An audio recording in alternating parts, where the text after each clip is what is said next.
본 방송에서 제공하는 투자 정보는 투자 판단에 대한 조언입니다. 방송에서 제공하는 주식의 가치, 가격 상승 및 하락에 대해서는 방송사에서 보장하지 않습니다.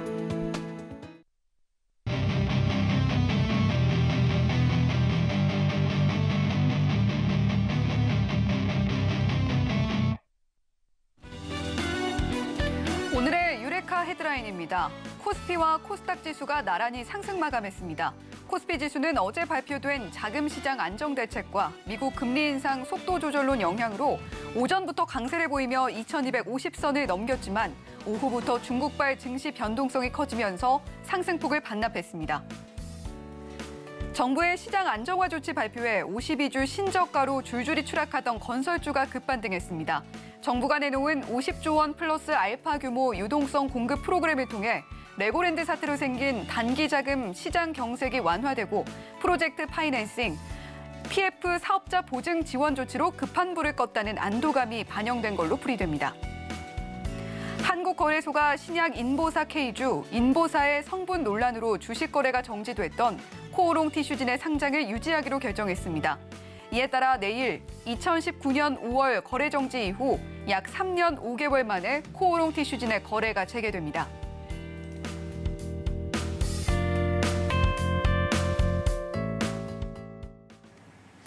네, 오랜만에 유레카로 인사드립니다. 오늘의 유레카 헤드라인 짚어봤고요. 자, 오늘 유레카는 이분과 함께합니다. 이정수 파트너님 옆에 나와 계십니다. 안녕하세요. 네, 안녕하세요. 네, 이정수 파트너님과 오늘 유레카 종목 발견의 여정 함께 떠나보게 될 텐데, 자, 오늘 시장 먼저 좀 짚어봐야겠습니다. 양시장 모두 빨간불 켜면서 마무리를 잘 해줬는데, 자, 오늘 시장 어떻게 보셨나요? 자, 어제 그러니까 전일이죠. 전날 이제 미국 시장이 강하게 상승을 했기 때문에 우리나라 시장도 일단 반응을 줬는데요. 만약 미국 시장이 만약에 하락으로 마감이 됐다면 전날, 그럼 아마 우리나라 시장은 굉장히 많이 빠졌을지도 몰랐던 그런 시장입니다. 근데 미국 시장이 반등을 줬기 때문에 다시 한 번 더 단타 타이밍이 나온 건데 시장은 여전히 바뀌지 않았습니다. 여전히 하락장이에요. 그러니까 얼마간은 또 반등 줬다가 분명히 또 빠질 겁니다. 그걸 또 대비를 해야 돼요. 그래서 단타를 할 수 있는 사람, 그러니까 현금 대응이 됐다가 오늘 매수 접근을 했다면 하루 이틀이든 뭐 일주일이든 이주일이든 뭐 언제까지 반등을 줄지 모르지만 미국 시장이 꺾이는 그 순간이 매도 타임이라고 보시면 됩니다. 지금 나스닥 선물과 다우 선물은 다시 강하게 바뀌었고요. 유럽 시장도 지금 강하게 대부분 다 지금 상승으로 지금 가닥을 잡는 것 같은데 미국에서 이제 금리를 이제 올리는 속도를 조금 조절을 하겠다라는 얘기들이 나와주는 흐름 속에서 전날 반등을 줬단 말이죠. 근데 미국 시장 한번 보면서 같이 가겠습니다. 일단 미국 중간선거가 11월 8일 날이 있는데 갑자기 강경하게 계속 금리를 올리겠다 했던 기조에서 금리 속도를 좀 조절을 해보겠다라고 하는 것은 지금 미국 주택 가격도 거의 반토막 나듯이 어마어마하게 지금 가파르게 지금 하락을 하고 있습니다. 그러니까 미국 경제가 탄탄하다, 좋다라는 얘기는 계속 나왔지만 그래도 그 금리 인상에 따른 이제 미국에 있는 주택 가격도 이제 하락하게 되면 뭐 서민들이라든지 아니면은 지금 인플레이션에 가장 많은 지금 이제 금액을 비용을 많이 이제 대고 있는 게 이제 주택 가격이란 말이에요. 그다음이 이제 에너지 가격이라든지 그다음에 이제 뭐 음식 그런 비용들이 이제 많이 나가고 있는 부분들이 지난번 소비자 물가 지수에서 우리가 봤듯이 주택 가격이 이제 하락을 하면서 이제 이쪽으로 이제 투자를 했거나 있던 이제 미국 사람이나 우리나라 사람이나 이제 이 금리 인상에 따른 아마 그런 혼란과 그런 쪽에서 이제 많은 경제 타격을 좀 받겠죠. 그래서 그런 부분에 있어가지고 미국에서도 걱정을 하면서 그래서 좀 속도를 조절해야 되지 않나. 라는 부분에 대한 얘기가 나왔습니다. 그래서 이제 요 부분을 가지고 오늘 미국 시장이 한 번 더 반등을 더 준다라 그러면 오늘 우리나라 시장에서 못 움직였던 쪽에서 순환매가 나올 가능성이 높고요. 그리고 미국 중간선거가 11월 8일 날 있으니까 그때까지는 미국 시장을 급락을 시키지 않겠다라는 뭐 의지가 나올 수도 있는 거고. 그래서 미국 시장이 조금만 더 반등을 주게 되면 우리나라 시장도 2300에서 2400까지의 반등은 노릴 수는 있어 보여요. 그래서 오늘 우리나라 시장, 미국 시장 반등에 따른 아침서부터 갭상승의 강세는 나왔지만 오후장으로 가면서 살짝 밀리는 느낌 때문에 다들 불안했을 수도 있어요. 그런데 지금 뭐 미 선물이 우리나라 시장 아침에서는 왔다 갔다 했죠. 강했다가 줄어들었고 그다음에 장 마감 이후에서 뭐 1시간, 2시간에서 마이너스로 돌았다가 플러스로 돌았다 왔다 갔다 했는데 지금 또다시 0.8%대, 0.6%대, 그리고 유럽 선물 같은 경우는 또 한 0.8%대, 거의 1% 넘어가는 쪽들도 있고요. 해서 지금 유럽 선물도 지금 강하고 미 선물도 지금 강한 상태니까 오늘 미국 시장만 조금만 더 반등 주고 잘 움직이면은 일단은 며칠 동안에서는 우리나라 시장의 매매는 괜찮을 것 같아요.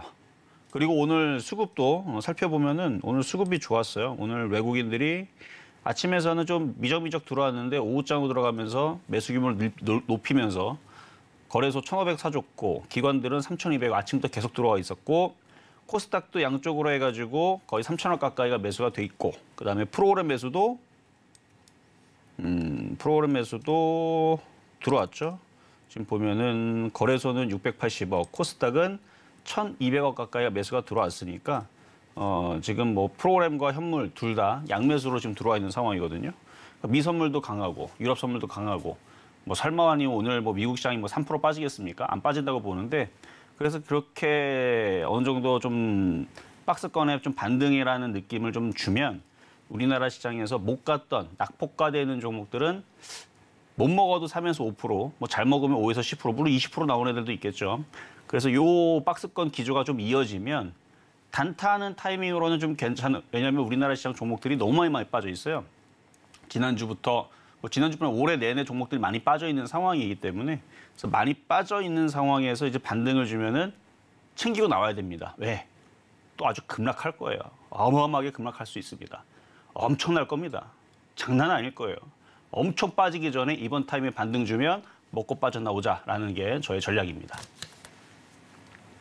네, 오늘 시장 반등이 나왔지만 추세는 여전히 변한 것이 없다라는 이야기, 그리고 어떻게 현재 시장에서 대응해 나가야 할지 그 전략에 대해서 역시 상세하게 안내를 해주셨습니다. 자, 이렇게 이정수 파트너와 함께 시장 이야기 자세하게 짚어봤는데, 자, 이번 주 시장 내내 이정수 파트너와 함께 대응을 해보고 싶다라고 하시는 분들 위해서 어떻게 참여하실 수 있는지 화면으로 자세하게 안내해드리겠습니다.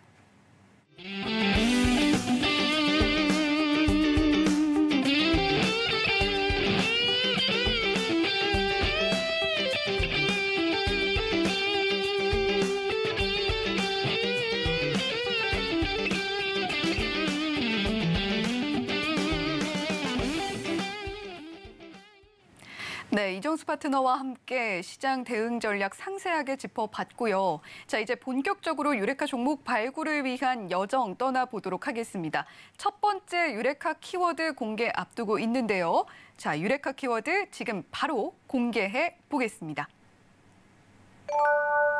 네, 첫 번째 유레카 키워드입니다. 모빌아이로 선정을 해봤는데요. 자, 인텔의 자율주행 자회사이자 또 자율주행의 시초다, 이런 이야기가 나오고 있는 모빌아이인데, 자, 모빌아이 상장일이 이번 주로 다가왔습니다. 그런데 상장 이를 앞두고 최근 몸값을 반으로 좀 깎아내리는 그런 모습이 포착이 됐던 모빌아이거든요. 자, 이 배경에는 어떤 이슈가 또 있을까요? 일단 뭐 인텔이 어떤 회사인지는 정확하게 몰라도 조금은 알고 계시죠, 그렇죠? 네. CPU를 만드는. 과거에서는 뭐 인텔, 마이크로소프트 거의 이제 IT 기업으로는 딱 이 정도만 알면은 이제 끝났던 이제 흐름이었는데 그래도 삼성전자가 많이 따라잡았고, 그렇죠? 물론 이제 우리나라는 이제 메모리 쪽이고 걔네들은 이제 CPU 쪽인데 그 이후에서 한 10년 동안에 많은 것들이 많이 바뀌었죠. AMD라는 회사라든지 그다음에 엔비디아라는 회사라든지 그리고 구글, 그다음에 이제 뭐 페이스북, 이름은 이제 메타로 바뀌었지만 많은 IT 기업들이 이제 많이 생성이 됐는데 이 모든 기업들이 다 지향하고 있고 계속 밀어붙이는 쪽이 있어요. 바로 인공지능, AI, 뭐 자율주행 이런 쪽들. 그래서 과거에 썼던 이제 그런 부분들은 많이 이제 접어버리고 이제 새로운 앞으로 미래의 먹거리를 찾는 데 있어서 그쪽으로 많이 가는. 뭐 예전에서 뭐 딥러닝이라든지 뭐 이런 이제 얘기들도 여러분들이 한 번쯤은 들어보셨을 텐데, 그러니까 인텔도 과거의 인텔의 느낌은 아니죠. 지금 오히려 엔비디아나 그다음에 구글이라든지 이런 쪽들에 대해서 이제 기사들이 더 많이 나오고 인텔은 약간 힘이 좀 빠진 느낌인데 근데 인텔도 종이 호랑이는 아니란 말이에요. 그래서 얘네들도 뭔가 이슈를 잡고 커지기 위해서 뭔가 계속 왜냐면 이 IT 기업들은 여러분들 알겠지만 미래지향적인 뭔가 이제 과학 기술이라든지 이런 부분을 가지고 새로운 것들을 많이 시도를 하잖아요. 근데 그동안에 이제 인텔들은 계속 이 CPU 쪽만 했던 것은 아닌데 별로 부각이 안 됐다가 근데 이번 같은 경우는 이제 자율주행 자회사 이제 모빌아이를 상장을 일단 합니다. 뭐 얘기가 뭐 그냥 정확하게 지금 흘러가는 흐름들은 아니지만 어쨌든 지금 시장이 좋지가 않아요. 그러니까 미국에서도 그거를 감지를 하고 있고 그래서 미국에서 이제 기업 공개라 그러죠. IPO 상장을 앞두고 있는데 시장이 좋지 않은 거를 이제 미국에서도 감지를 하니까 그러니까 인텔에서 머리를 쓴 것 같아요. 아까도 말씀드렸듯이 이쪽 이제 똑똑한 친구들이 그냥 가격을 비싸게 상장을 시키면 주목도 못 받고 그럴 것 같으니까 일단 가격을 낮춰서 일단은 관심을 받기 위한 기사에 그렇게 나왔죠. 그래서 지금 이게 상장이 수요일 날입니다. 이번 주 이제 수요일 날 26일 날에 이제 상장을 하게 되는데 상장을 했을 때 일단 이슈가 돼야 되고 많은 사람들이 이걸 사고 싶어야 될 거 아니에요. 그래서 당초에 예상했었던 금액보다 반값으로 낮추고 그다음에 주식수도 소량으로 만들어서 이제 시장에 관심을 끌으면 그러면 미국에 있는 자율주행 관련주들이 이거로 인해 가지고 관심을 받고 한번 움직일 수가 있겠죠. 그러면 우리나라 시장도 미국 시장의 그 영향을 받아서 조금 영향을 받은 종목들 혹은 관련주들이 움직일 수도 있을 것 같아서 그래서 오늘 이제 이번 주에 미국에 상장 임박에 돼 있는 인텔의 그 모빌아이 이 상장 이슈에 대해서 그래서 한번 쳐다보고 이쪽의 관련주들이 좀 미국에서 좀 핫하게 관심을 끌기가 성공한다라 그러면 국내에 있는 자율주행 관련주들도 움직일 게 뻔하니까 한번 이쪽 관련주를 좀 점검을 해봐야 되지 않나. 관심을 두고 이제 매수로 한번 접근해 보시는 게 이제 좋을 것 같다는 생각이 들어서 한번 이슈를 살펴봤습니다.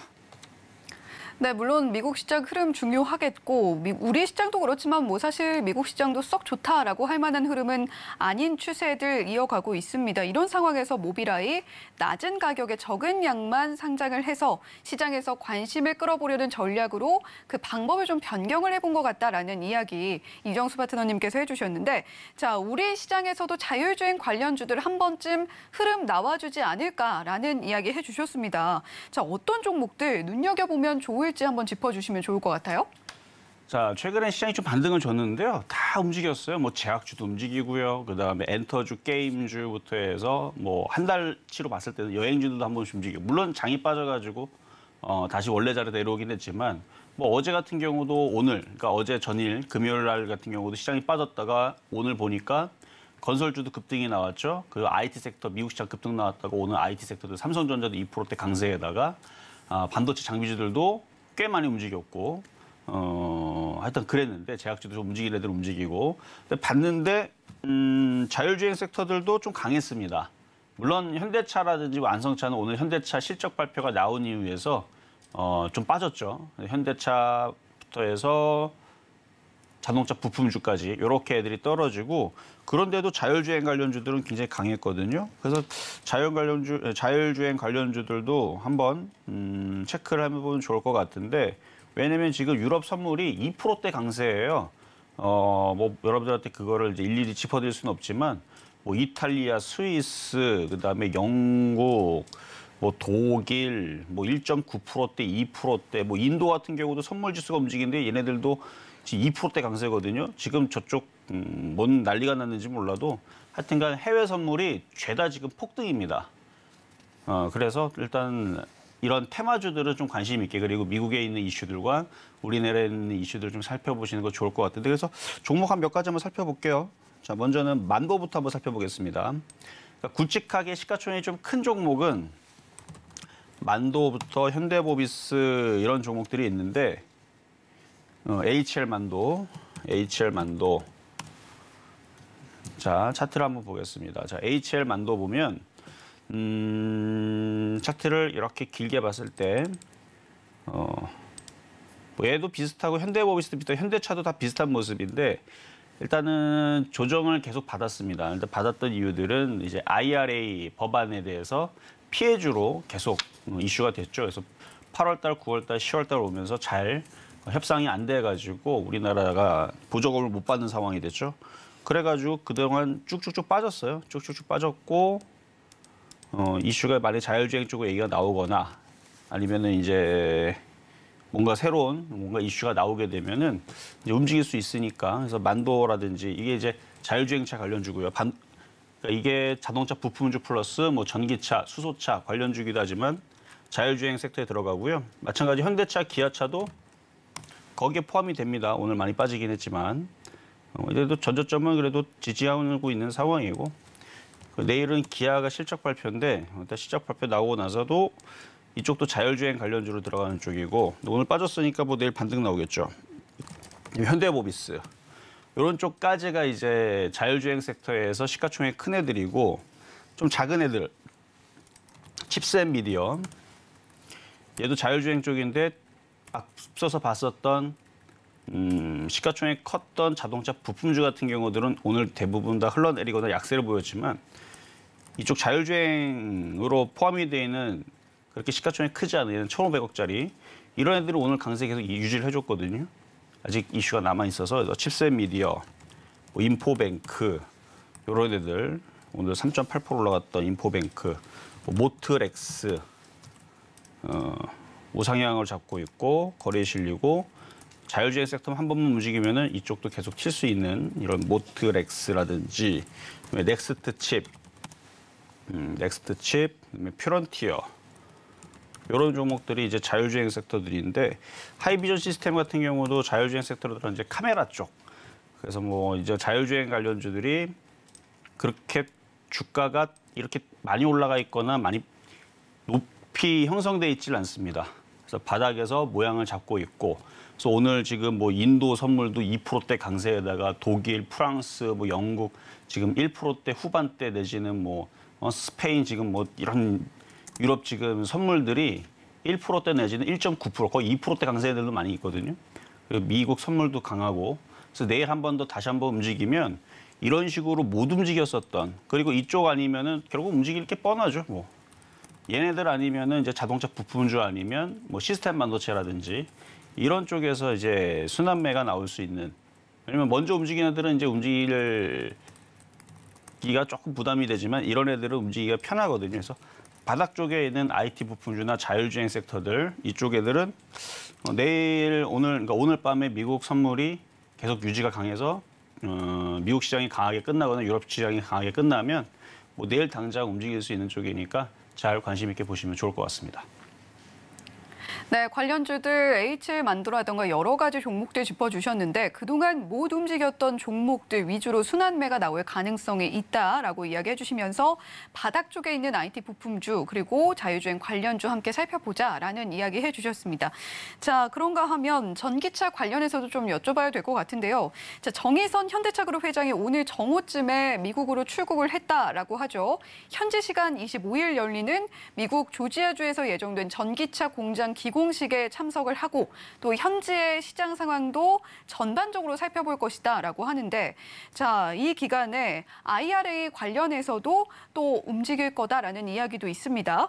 자, IRA 대응을 위해서 미국으로 출국을 했다라는 걸로도 해석이 되고 있는데, 자, 최근에 전기차 그리고 2차 전지 관련주들 좀 시세가 나오기는 했습니다. 한 차례 더 시세 낼 수 있을까요? 어떻게 보세요? 일단 전기차가 움직이려면은 당연히 완성차가 있어야 움직이겠죠. 네. 완성차가 없는데 전기차가 못 움직이니까. 그래서 현대차의 그 IRA 그 법안에 대해서 어느 정도 유리한 얘기를 받아오는 것은 굉장히 중요합니다. 네. 당연한 얘기고요. 그래서 최근에 현대차라든지 기아가 빠졌던 것도 한 달 동안 빠졌던 것도 보조금 지원을 못 받는다는, 사실 우리도 좀 황당스러웠었죠. 왜냐하면은 그동안 우리나라가 기사에도 봤듯이 10년, 30년간 130억 달러, 우리나라 자동차 회사들이 130억 달러, 약 16조 9,700억 정도를 30년간 투자를 하면서 미국인에 대한 한 10만 명 이상의 고용 성과를 이뤘다고 해요. 그리고 최근에서는 조지아 공장에다가 6조 3천억 정도를 또 추가적으로 투자를 해서 고용 효과라든지 어쨌든 미국에 도움이 될 수 있게 그렇게 해달라고 하니까 그렇게 해갖고 바이든 대통령과 직접 만나가지고 그렇게 했단 말이죠. 그런데 어떻게 됐죠, 여러분들? 뒤통수를 맞듯이 거기서 법안에서 일단 탈락을 하는 일단은 혜택을 받지 못하는 그래서 보조금 1,000만 원을 받지 못하는 그러면 이제 이렇게 생각할 수 있죠. 그러면 안 팔면 되죠. 우리나라면 열심히 팔면 되죠. 다른 나라 팔아야지. 근데 좀 그게 그렇지가 않습니다. 일단은 이제 카페법이라 그래서 전기차를 이제 한 대를 팔면 그리고 나서 이제 그 디젤 차라든지 휘발유 차라든지 그러니까 환경오염을 이게 어느 정도 시키는 차를 그러니까 생산을 하게 되면 그러면은 그 무공해 차를 같이 생산을 해야 이걸 차를 더 많이 판매가 가능합니다. 그렇지 않으면 벌금 내거나 뭔가 제재가 걸려요. 그러니까 전기차를 안 팔고 그냥 뭐 디젤 차만 팔면 되겠지 이러면 많이 못 팝니다. 일단 그래서 전기차를 많이 팔아야 차 개수를 많이 해외로 많이 팔 수가 있는 이제 그런 법이 있는데 그동안에서는 이게 불가능했기 때문에 그냥 쉬쉬하고 넘어갔고 트럼프 정부에서도 그냥 그거를 무시했는데 이제 이번에 또 다시 바이든 대통령과 전 세계 또 이제 환경 때문에 다시 이제 무공해차 이쪽으로 다시 밀면서 다시 이제 살아났죠. 그래서 결국은 이걸 더 또 타이트하게 가기 때문에 전기차는 판매는 굉장히 중요해졌거든요. 그래서 전기차를 팔아야 되는데 가격 경쟁이 맞지를 않아요. 1,000만 원이 더 비싸단 말이에요. 그러니까 똑같이 이전에서는 3천만 원짜리 차였는데 지금 그 차는 2천만 원을 팔고 우리나라 차는 3천만 원.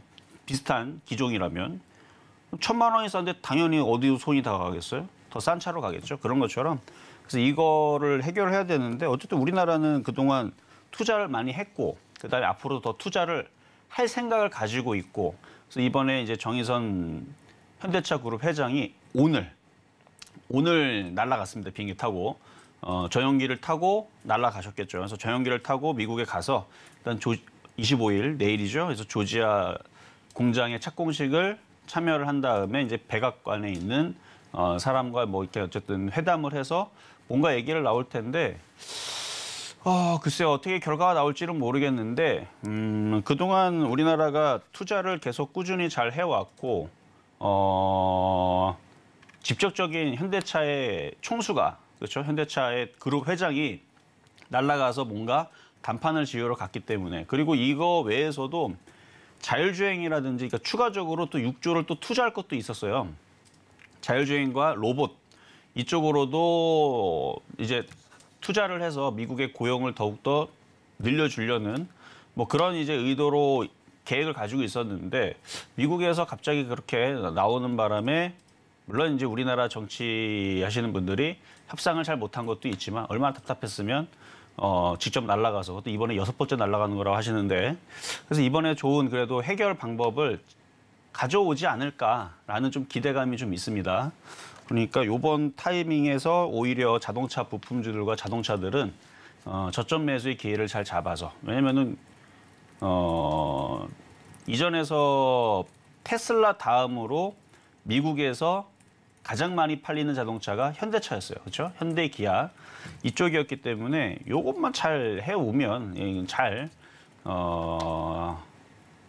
얘기만 잘 통한다라 그러면 실적이라든지 앞으로 이쪽에 대한 판로는 열리기 때문에 단기적인 그리고 급반등 이런 부분들도 생각해 볼 수 있어서 어쨌든 결과에 따라서 어떻게 움직일지는 좀 더 지켜봐야 되겠지만 저는 일단은 긍정적으로 얘기를 좀 얻어오지 않을까. 왜냐면은 우리나라가 뭐 돈 달라는 것도 아니고 돈을 어떻게 쏘아 붓겠다라고 가서 이전에서도 약속을 받아왔는데 뭐가 부족하면 돈을 더 쓰겠죠. 현대차 그룹 회장이 그 정도 생각을 가지고 갔다라고 저는 생각을 하기 때문에 뭔가 결과는 좋은 긍정적인 얘기들은 나오지 않을까라는 말씀을 드려보도록 하겠습니다. 네, 이번에 만약에 정의선 회장이 좋은 결과 안고 돌아와 준다라고 하면 오히려 자동차 부품주들 저점 매수 또는 급반등 이전에 좋은 종목들 미리 잡아볼 수 있는 그런 기회가 될 수 있을 것이다라는 이야기 이정수 파트너께서 해주셨습니다. 자, 그런가 하면 지금 현대차, 기아, 현대모비스 속속 실적 발표 이어가고 있는데요. 자, 현대차의 러시아 공장 강제 매각 가능성 현재 거론이 되면서 조금 불안한 모습도 보여주고 있습니다.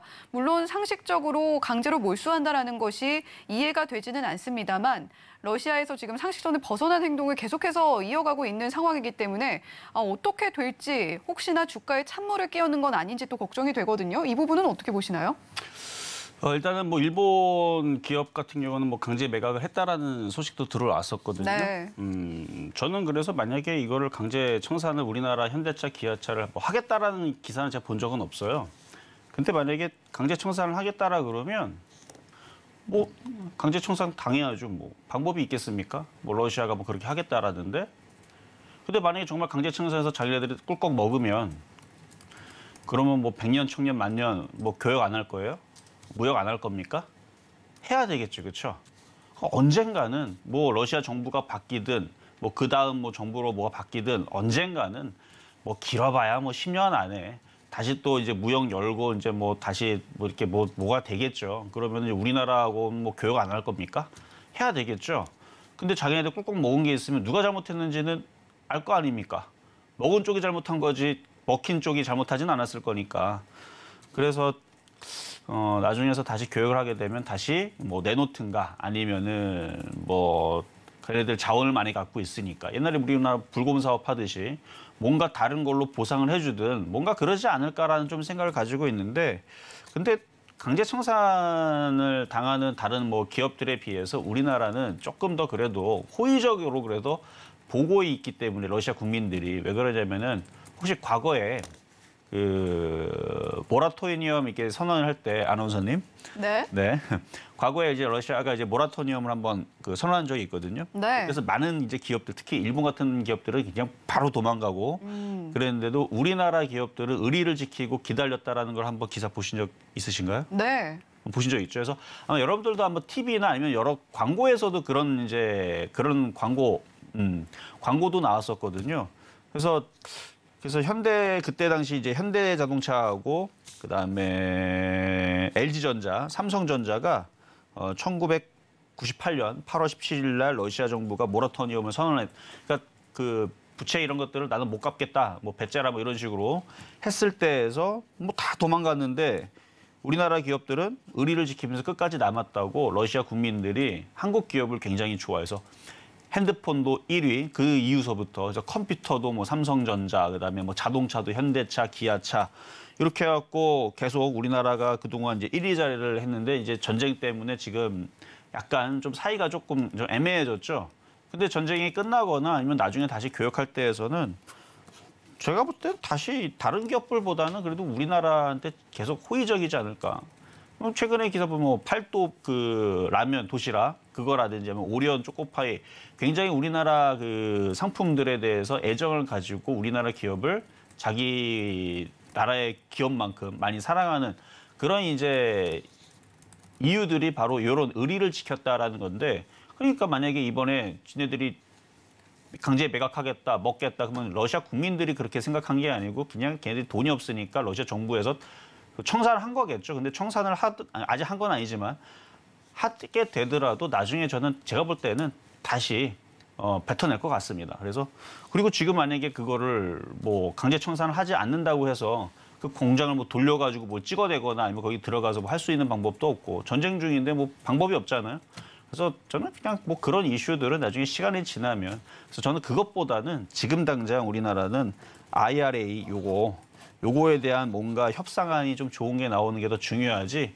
그거 뭐 먹으려면 먹으라 그래요. 나중에 다시 찾아오면 되는 거니까. 그래서 저는 그렇게 생각을 한다라는 얘기고요. 그거에 대해서 뭐 지금 뭐 이게 악재 때문에 자동차주들이 뭐 찬물을 끼얹어서 더 박살나지 않을까. 그거 이슈는 됐고요. IRA 법안이만 잘 통과되면 그 이슈들은 별거 저는 아닐 거라고 생각을 한다. 이렇게만 정리하도록 하겠습니다. 네, 전쟁이 영원히 지속되지 않는 이상 결국에는 러시아와 다시 교역을 하게 될 수밖에 없을 것이고 강제로 몰수가 현실화가 된다라고 하더라도 실제로 그 부분이 지금 현재로서 주가에 영향을 미친 부분은 굉장히 미미할 것이다. 오히려 IRA가 어떻게 이어나가게 될지 그 부분에 좀 집중을 해보는 것이 좋겠다라는 이정수 파트너님의 말씀이 있었습니다. 자, 이렇게 첫 번째 유레카 키워드 이정수 파트너님께서 상세하게 짚어주셨는데요. 자, 굉장히 자율주행부터 지금 완성차 업체의 주가에 이르기까지 전반적인 부분들 상세하게 짚어본 것 같습니다. 이정수 파트너와 함께 지금 언급됐던 종목들 장중에도 대응을 해보고 싶다라고 하신다면 샵 0082번으로 이정수라고 보내주시거나 또는 하단에 나오고 있는 QR코드 스캔을 통해서 역시 이정수 파트너와 장중 대응 함께 보실 수가 있습니다. 자, 이렇게 첫 번째 유레카 키워드 깊게 들여다봤고요. 두 번째 유레카 키워드 지금 바로 공개해 보겠습니다. 네, 두 번째 유레카 키워드는 기술적 반등하고 물음표를 붙여서 선정을 해봤습니다. 자, 기술적으로 말고 반등이 좀 쭉 이어졌으면 좋겠다 하는 마음으로 좀 물음표를 붙여봤는데, 자, 일단 오늘 강했던 섹터들 먼저 좀 살펴봐야 될 것 같습니다. 자, 오늘 좀 반도체 관련주들이 좀 강한 모습 보여줬는데 삼성전자, SK하이닉스 최근에 반등장을 좀 주도하고 있는 모습이에요. 자, 반도체 업황에 대한 우려는 사실 그럼에도 불구하고 사그라들지 않고 있는데, 자, 이렇게 우려가 계속 나오고 있는 와중에도 최근 반도체주가 선전할 수 있는 이유 어떻게 보고 계신가요? 일단 많이 빠졌기 때문에 이제 반등이 나오는 거고요. 네. 다시 또 빠질 겁니다. 일단은 금리 인상은 계속 하는 거는 어쩔 수 없어요. 그래서 이번에 0.75하고 12월 달에 원래 0.75에 대해서 근데 0.75에 대해서 안 한다는 건 아니에요. 근데 0.75 이번에 하고 11월 3일 날 하고 12월 달에서 0.5 쪽으로 얘기가 지금 다시 기울었는데 근데 저는 이거 모른다고 봅니다. 0.5를 할지 0.75를 할지 이건 가봐야 되는 거고 그래서 계속 금리 인상의 기조는 있을 겁니다. 그리고 경기 하강과 경기 둔화에 대한 얘기는 사라진 게 아니에요. 저는 그래서 이게 지금 아까 전에서도 제가 자동차 부품을 좀 좋게 얘기했던 거는 올라간 게 없고 그동안 IRA 법안 때문에 많이 꾹 눌렸으니 이번에 정의선 회장이 가서 뭔가 좋은 얘기로 잘 해서 나오면은 잠깐 이슈가 돼가지고 전기차, 수소차, 그다음에 자동차 부품주 다시 한 번 더 강하게 움직이면은 그때에서 먹고 팔고 도망 나오자라는 느낌으로 얘기를 하는 거지 단타예요, 단타. 단기 매매로 이슈가 있으니까 단기 매매로 먹고 도망가자라는 얘기지 장이 좋아지니까 계속 간다는 뜻이 아니거든요. 마찬가지 반도체도 마찬가지예요. 많이 빠졌기 때문에 차트 한번 볼까요? 자, 삼성전자 뭐 많이 갔다 하기에는 좀 민망할 정도죠. 이게 이쯤 가야 좀 많이 가는 걸 텐데 그냥 많이 빠졌기 때문에 반등이 나오는 겁니다. 그러니까 못 간 거는 아니에요. 그리고 내일도 못 간다는 얘기도 아닙니다. 잠시 동안 미국 시장이 버티는 동안에서는 그래도 움직이는 흐름을 보여주긴 할 겁니다만 11월 3일 날 FOMC 때 또 파월 의장이 또 무슨 독침을 날릴지를 모르고 11월 8일 날에 중간선거 끝난 이후에 또 옐런 의장, 옐런 의장은 내일 또 무슨 얘기합니다. 뭔 얘기할지 모르겠지만 또 옐런 의장, 파월 의장 돌아가면서 무슨 이상한 얘기하면은 또 어떻게 될지 모르고 그다음에 지금 미국 주택 가격도 계속 하락하고 있는데 이것 때문에 미국에 또 뭔가가 또 사태가 벌어진다라든지 이럴 수도 있는 거고 그리고 미국에 대한 기업 실적들이 뭐 양호하다 그러는데 IT 기업들 실적들은 안 좋다라는 얘기 이미 나오고 있죠. 그래서 기업들의 실적들이 계속 안 좋다 보면은 뭔가 뇌관이 터지고 뭔가 계속 문제가 생기고 그럴 수 있어요. 영국 같은 경우도 이번에 무디스에서 부정적으로 바뀌었죠. 전망치가. 이유는 지난번에 했던 그 장관인가요? 총리? 한 달 만에 240조인가를 날려먹었죠. 그런 것처럼 뭔가 지금 전 세계적으로 뭔가 지금 악재들이 있는데 시장을 좀 붙들고 있는 듯한 이걸 더 쉽게 얘기하면 뭔가 여러분들을 꼬시려는 느낌이 좀 강합니다. 그래서 지금 IT주들은요, 반등 주게 되면 제 생각은 그래요. 아직 상황이 바뀐 게 없는데 들어준다? 개인 투자자들을 꼬시기 위한 저는 전략이라고 봅니다. 그래서 지금 삼성전자도 그렇고 하이닉스도 그렇고 업황의 우려는 해결된 게 아니에요. 지금 뭐 경기 지금 상승기? 그런 말도 안 되는 거고. 지금 하여튼 전체적으로 점점 안 좋아지고 있고 유동성도 계속 축소가 되려는 금리 인상이 계속하고 지금 환율도 불안하고 이런 상황에서 제가 볼 때는 오로지 단타만이 살 길이다 이렇게 보고 있는데요. 그래서 미국 시장이 많이 빠졌기 때문에 기술적 반등 나오는 거고 뭐 종목들도 그래서 반등이 나오는 거지 좋아서 반등이 나오는 거는 아니다라는 말씀 드리겠습니다. 네, 일단 현 시점에서 반도체주의 기술적 반등 여부에 대해서 먼저 여쭤봤는데 반도체주 상승은 업황 개선에 따른 것이 아니라 미 증시, 특히나 미 증시에서의 반도체주의 상승에 따른 여파로 해석이 된다라는 이야기 해주셨고요. 자, 이제 11월 1일 FOMC 예정이 되어 있는데 이때 어떤 이야기 나오게 될지도 계속해서 주목을 해봐야 된다라는 이야기 해주셨습니다. 자, 그렇다면 이번에는 건설주와 증권주의 반등에 대해서 좀 짚어보려고 합니다. 레고랜드 사태로 좀 직격탄을 맞았다라고 봐도 과언이 아닐 건설주 그리고 증권주인데 정부가 어제 긴급자금 투입하겠다 50조 원 플러스 알파로 투입을 하겠다라고 밝히면서 오늘은 시장에서 반등에 성공을 했습니다. 자, 이 부분도 역시 단기 기술적 반등으로 보고 계신가요? 네, 맞습니다. 단기적으로 기술적 반등으로 보고 있고요. 2007년도, 2008년도 오면서도 이제 금융위기가 찾아왔을 때도 비슷하게 흘러갔는데 이게 풀리지를 않아요. 뭐가 망해야지 끝장을 보더라고요, 보니까. 그래서 이번에 이 상황으로 인해 가지고 전 세계가 지금 유동성을 다시 흡수할, 이거는 인플레이션이 물가가 너무 상승하니까 미국부터가 일단 유동성을 흡수를 하죠. 근데 유동성 흡수를 하게 되면 일단 IT 기업들도 안 좋겠지만 기업들은 돈이 돌아야 됩니다. 근데 돈이 쫙 말라버리고 그리고 자기 돈을 안 하고 다 대출 받아서 싼 이자를 갖다가 해야 되는데 금리는 올라가고 그러니까 장사하기 기업들 운영하기 굉장히 어려워졌다는 얘기죠. 어쨌든 그래서 이 조치들은 잠깐 동안의 이제 조치로 그래서 저는 언발의 오줌 누기라고 이제 표현을 해놨는데 잠깐의 유동성을 확보했다 그래서 이게 해결이 저는 안 될 거라고 봐요. 그리고 결국은 글로벌 경기 침체로 인한 유동성 악화가 더욱더 심화될 거기 때문에 언제가 될지 모르겠지만 이게 또 내관이 또 터져가지고 결국은 경제 위기로 또 뭐 유동성 경색으로는 결국은 대출 부실로 이어질 거고 그러면은 전체적인 글로벌적인 경제 위기가 되면서 국내 기업들도 하나둘 또 부도가 되는 과거에도 그런 사태가 있었으니까 이번에도 없을 일이라는 거는 저는 아니라고 생각하거든요. 분명히 그때도 있었고 지금도 또 다시 터질 수 있는 전 상황으로 갔다고 보기 때문에 그래서 건설주라든지 증권주라든지 뭐 그다음에 돈 빌려준 은행주라든지 그래서 지금 뭐 PF 대출 같은 경우는 위험하다 얘기는 계속 나오고 있잖아요. 기사 보면은 시장이 버틸 때에서는 그냥 알게 모르게 지나가는 것 같지만 장이 또 약하게 빠지고 떨어지기 시작하게 되면 이게 또 눈덩이처럼 또 불어납니다. 예전에 서브프라임 모기지 사태도 그게 하반기쯤에서 그게 터지면서 그게 박살이 났지만 사실 그게 2007년도 상반기에서도 2006년도에서도 바닥에서 그 안 좋은 얘기들이 있었거든요. 근데 장이 강하고 올라가니까 그냥 무시했던 거죠. 근데 빠지기 시작하니까 그게 어마어마하게 터지면서 뭐 은행도 파산하고 거기 관련된 애들도 지금 다 나락으로 떨어지고 되는 것처럼 만약에 시장이 다시 빠지면 그래서 이건 지금 당장 빠진다고 말씀드리는 거 아니에요. 지금 뭐 유럽 시장 지금 뭐 초강세를 보여주고 있는데 내일 당장 빠지니까 조심해야지 이런 말씀드리는 건 아닙니다. 지금 오늘 같은 경우는 미국 시장이 반등 나왔으니까 매수를 들어갔다면 그리고 유럽 시장과 미국 시장이 당분간은 강세를 보여준다면 그 강세에 맞춰서 매매하고 수익 나고 파는 건 좋아요. 근데 지금 건설주라든지 IT라든지 이런 애들이 10% 올라가면 개인 투자자들이 지금 수익이 납니까? 안 난단 말이에요. 그러니까 어쩔 수 없어요, 지금. 그러니까 단타 치는 사람들만 지금은 좋은 장인 거고 물린 사람들한테는 아무 소용도 없는 장인데 마음의 준비는 해야 된다는 얘기입니다. 경제 상황들이 좋아지는 게 아니고 다시 한 번 더 밑으로 쿵하고 떨어질 수 있는 상황이라서 그래서 어쨌든 이런 상황들이 뭐 바뀌려면은 과거의 역사를 볼 때에서 그 흐름이 있는데 지금 상황으로는 이게 상승장으로 돌아가기에는 좀 어렵지 않나.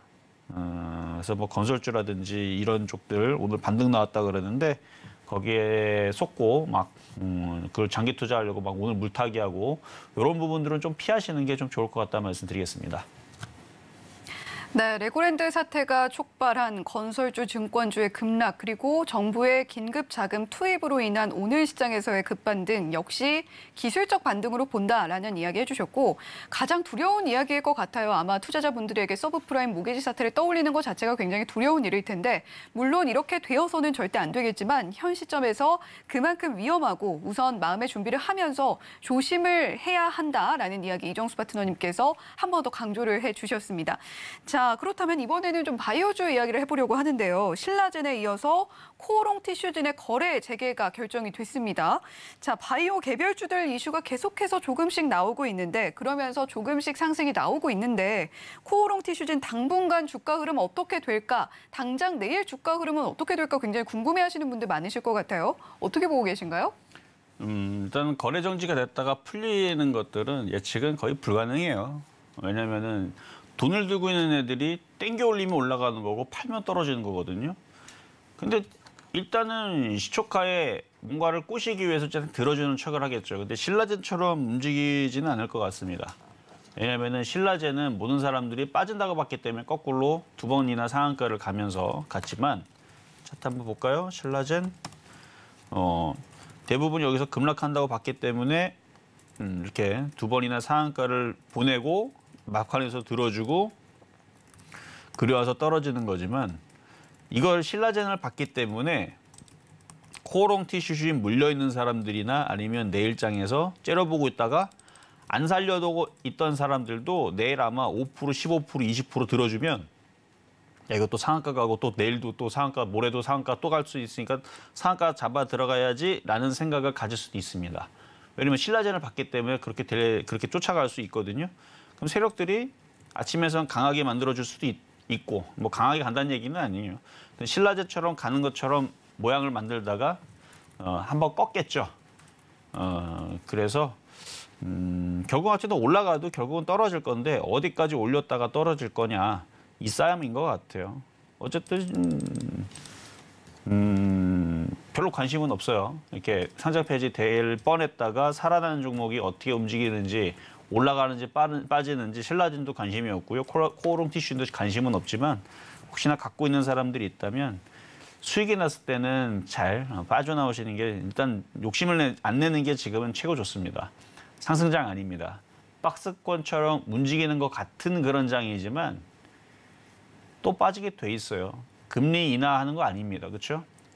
금리 인상 속도 조절론인데 그래 이번에 속도 조금 줄여줬다 칩시다.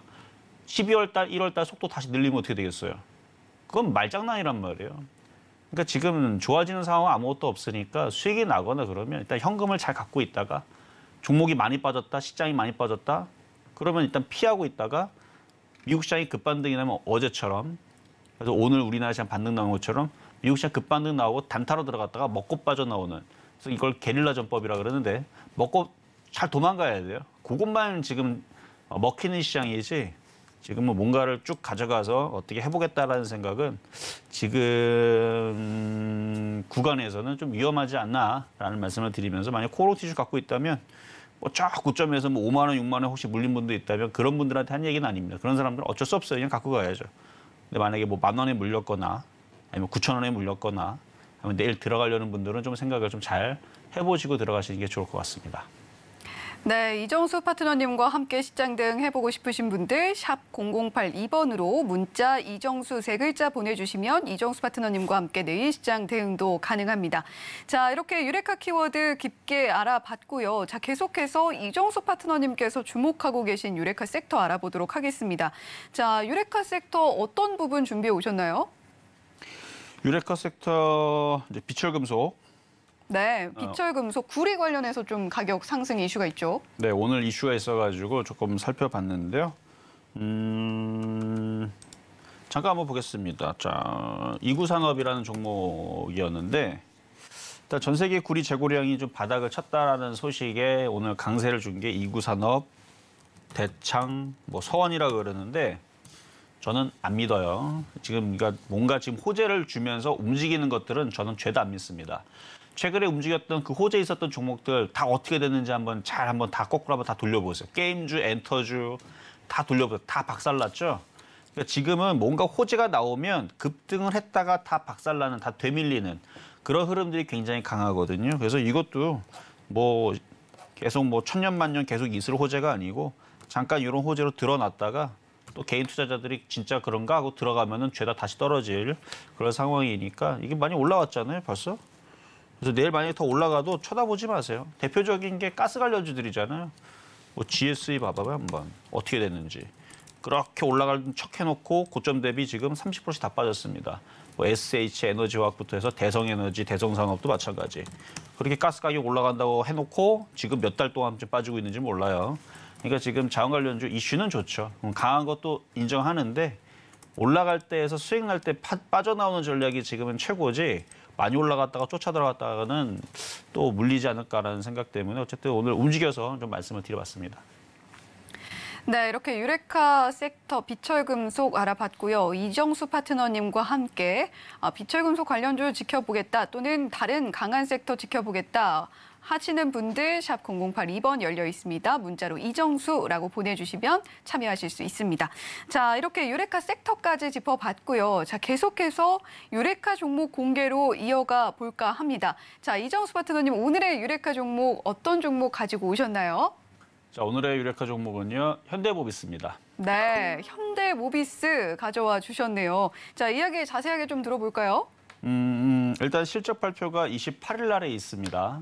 일단 내일은 기아의 실적 발표가 있는데 지금 웬만한 종목들에도 좀 반등이 나왔거든요. 미국 시장 금요일 날 반등 나왔다고 다 올라왔는데 오늘 현대차 실적이 제가 볼 때는 그렇게 나쁘진 않아요. 충당금 이슈 때문에 실적이 줄어들었는데 뭐 2조 6천억인가요? 그거 줄어들었는데 그래도 영업이익은 흑자입니다. 그러니까 적자는 아니에요. 근데 기사에 보면은 현대차 무지하게 잘 팔리는데 실적 좋다라고 뻥을 쳤죠. 물론 뻥은 아니에요.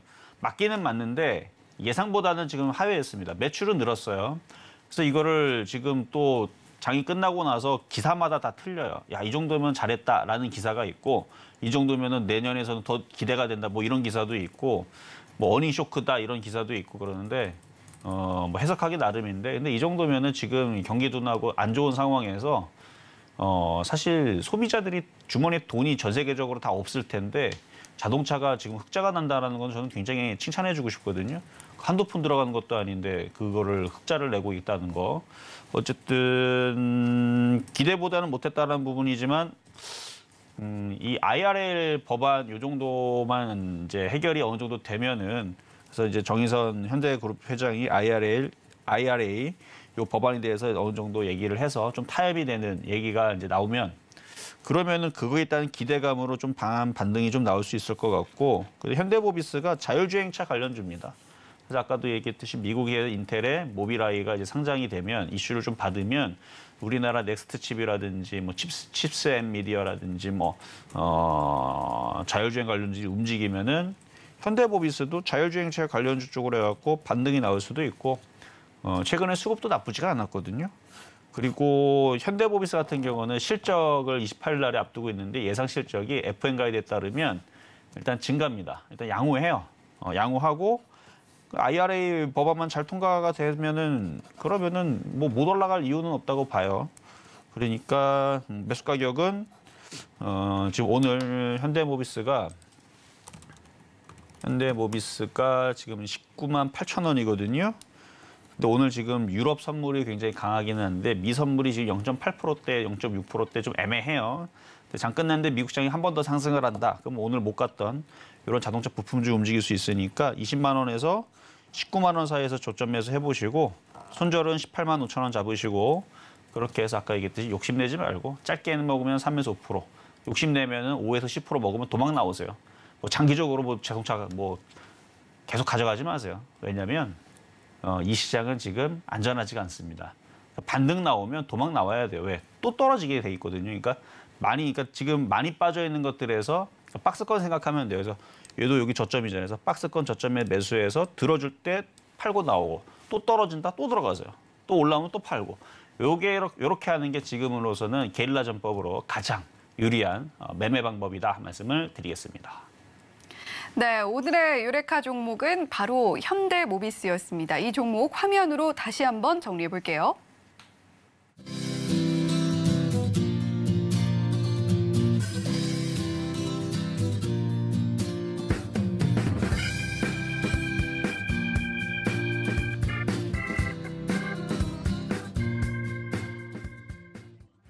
네, 이정수 파트너와 함께 오늘도 굉장히 많은 이야기, 다양한 종목들 상세하게 짚어본 것 같은데요. 이정수 파트너와 함께 시장 대응해보고 싶다라고 하시는 분들 샵 0082번 열려 있습니다. 문자로 이정수 세 글자 보내주시거나 또는 하단의 QR코드 스캔을 통해서 언제든지 이정수 파트너와 함께 하실 수가 있습니다. 자, 오늘도 종목 발견의 여정 함께 해주셔서 감사합니다. 이정수 파트너님. 본 방송에서 제공해드리는 정보는 투자 판단에 대한 조언일 뿐 해당 종목의 가치와 수익률을 보장하지는 않습니다. 더불어서 서울경제TV, 서울경제신문은 당사의 브랜드입니다. 서울경제증권TV, 서울경제TV 손실복구팀과는 무관하며 기타 유사 명칭에도 각별히 유의해 주시길 바란다는 말씀 드리면서 여기서 인사드리겠습니다. 시청해주신 여러분 고맙습니다.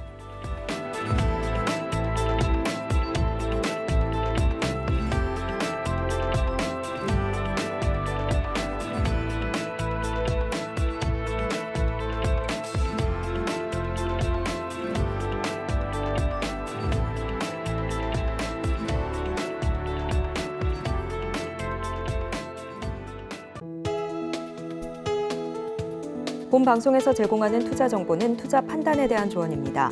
방송에서 제공하는 주식의 가치, 가격 상승 및 하락에 대해서는 방송사에서 보장하지 않습니다.